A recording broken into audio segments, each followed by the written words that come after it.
I'm Debbie Godfrey. Welcome to the Positive Parenting Pep Talks podcast.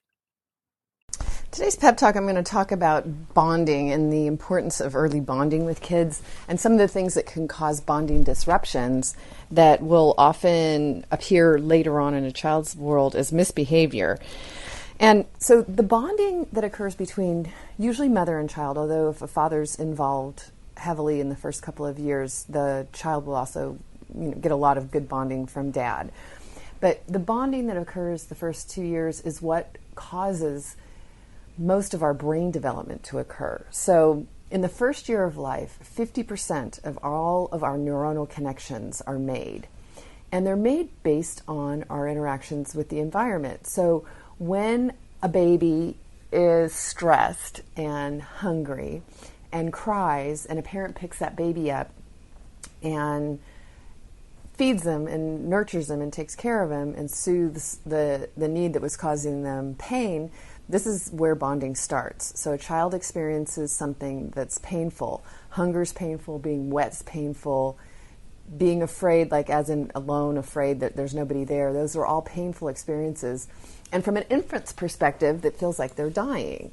So when we rescue them, which is what it appears to them, that's how the bonding occurs. And each time that happens, there's certain connections that are made between the brain and the body.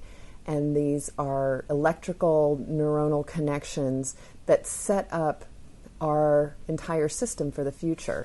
So 50% of these happen the first year of life. 50% of what's left happens the second year of life. So by the time that we're 2 years old, 75% of our brain development is finished. Look, Bumble knows you're exhausted by dating. All the must not take yourself too seriously and 6'1" since that matters. And what do I even say other than hey? Well, that's why they're introducing an all-new Bumble with exciting features to make compatibility easier, starting the chat better, and dating safer. They've changed, so you don't have to. Download the new Bumble now. So that's why those first couple of years are so important to a child or to a human's future, because this is where our brains are developing how they're going to be, how our whole system is going to be set up for the rest of our life.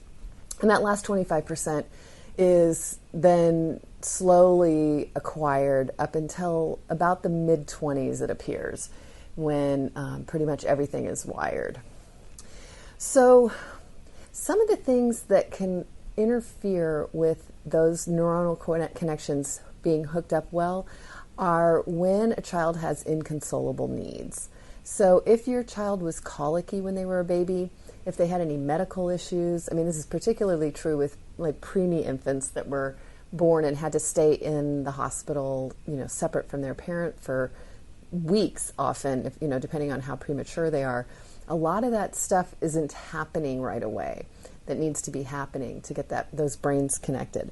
So if your child experienced any of that, it can set up what I call a bonding disruption.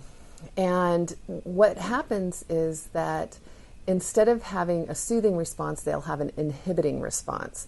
So instead of calming, they'll get excited or stressed. And that's what happens that shows up later on as misbehavior in kids. So we're not able to comfort and soothe them when they're small, and it sets up a situation unconsciously where we feel like we can't soothe them and they feel like they can't be soothed by us. And this is all unconscious. None of it is a conscious decision.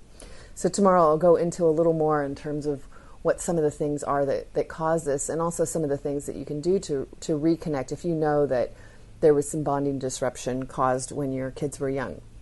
But for today, just think about how important it is, like loving touch, how important those first few years are to interacting and connecting with your kids in a really great way.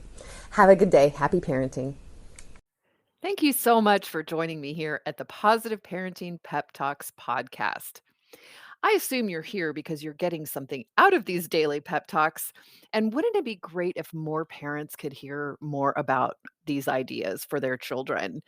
And you can help me in a great way by liking the episodes by sharing them on your social media, and especially by providing a review on your platform of choice. So if you could do me a huge favor and do that, it would really help get this out to many, many, many more parents.